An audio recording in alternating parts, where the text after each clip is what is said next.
The person that sent me this story called it, "I survived a Category 5 hurricane in Florida and I think a spirit got trapped." By the way, if you have a story that you'd like to share with our glitch community about glitches in the Matrix, dreams, aliens, cryptids, or the paranormal, you can send it to this email address. And remember, we believe you. Hello, Anti-Matrix. Hi! I hope this finds you well. I love reading the stories you post as they make me feel validated. Yes, I love when the stories help somebody else feel valid in their experience. That is like the whole point of this. We believe you. Your shit did happen. Now, I've had odd and unexplainable crap happen to me my whole life as I grew up in Louisiana, but it never bothered me. But what happened to me in 2018 after Hurricane Michael almost killed me? What do you mean, friend? To preface this, I'm going to let you know that the amount of fatalities the media reported was not true.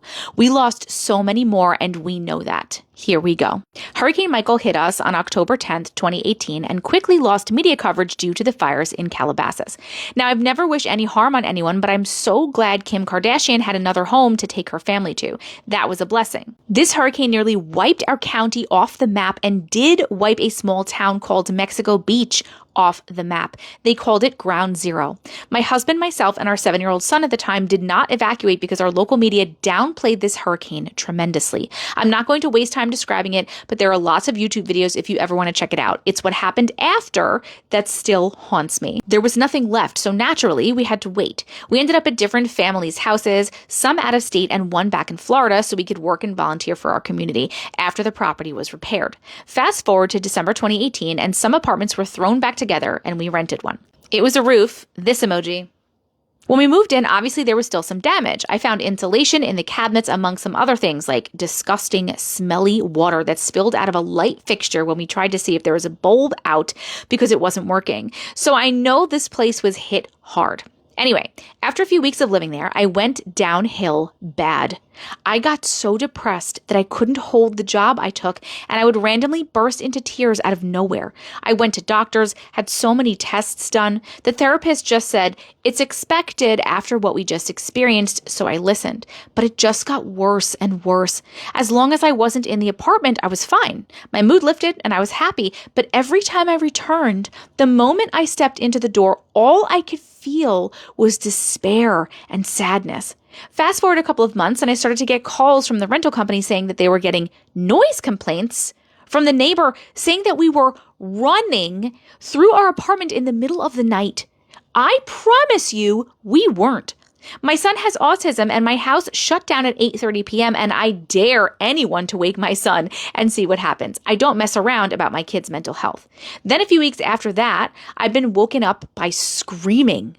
Not a regular scream, gut-wrenching, crying, begging screams.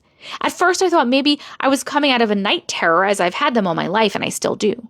After weeks of this, I decided to see where they were coming from. The back of the apartment between rooms was nothing but closets. Our room, the left, my son's to the right.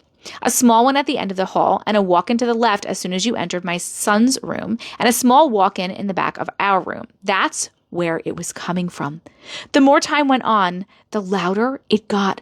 I literally couldn't sleep. Now, I'm no genius, but where would you hide during a hurricane in this place? I'd go to that walk-in closet away from the windows. No one else heard it, by the way, just me.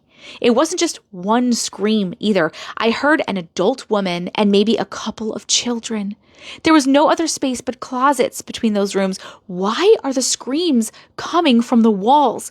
We constantly got complaints from our neighbor about the running, even though we invited her in middle of the night to show her that everyone was asleep. They were very nice and we took care of each other because neither one of us had much of a support system. We were both so confused. Neither one of my animals were big enough to make that much noise. My mental and physical health declined so bad after the next few months that I literally became bedridden. If I ate, I would get so sick that I, couldn't keep it down. My hair started to fall out. I was in so much pain that I couldn't move. I was 95 pounds when we got the call about a year later that our original home was fixed and we could return. 1 month after leaving this apartment, I was back to normal. Eating, gained my weight back to 120 pounds, happy and no longer feeling despair. I thought for sure returning to the place it happened would be harder, but it was a relief. When I tell this story, I just get looks or a rational explanation like, this was all mental because of what you went through. I don't think so. I believe someone died in this apartment and their poor spirit was desperately trying to get out, or maybe I'm just crazy. What happened to me there? I've experienced other trauma and never went downhill like this before. Thanks for listening. If you ever get to read this, thanks for the amazing content. The end! Oh my God, this was first of all, I want to say we believe you. I do not think it was just stress of the situation or because of what you went through. I do not think it was a mental thing at all. Because you're right, if it was like a mental stress thing, bringing you back to the place where it happened originally, where you were when the storm was hitting, would be the thing that would like trigger the stress. It wouldn't be like being in another place. And the simple fact that your neighbors were complaining because people were running around in your apartment and you were hearing literal screams of not just one person, but children also coming from a closet. Clearly, I agree with your explanation. I think absolutely some people died in that apartment, probably mom, children, which is so fucking sad to even say or think about, died in that apartment back there. And they're definitely stuck. I don't know if they're stuck. Maybe the running and the screaming. It's weird because you said you didn't hear the running. You only heard the screaming, and the neighbor heard the running, but not the screaming, which was very interesting that you weren't also hearing the running. But I feel like maybe it was like the running and the screaming. It was like a death echo situation. And the running and the screaming was like them experiencing trying to like run around and hide from the storm and then like screaming for help on repeat. That could potentially be it.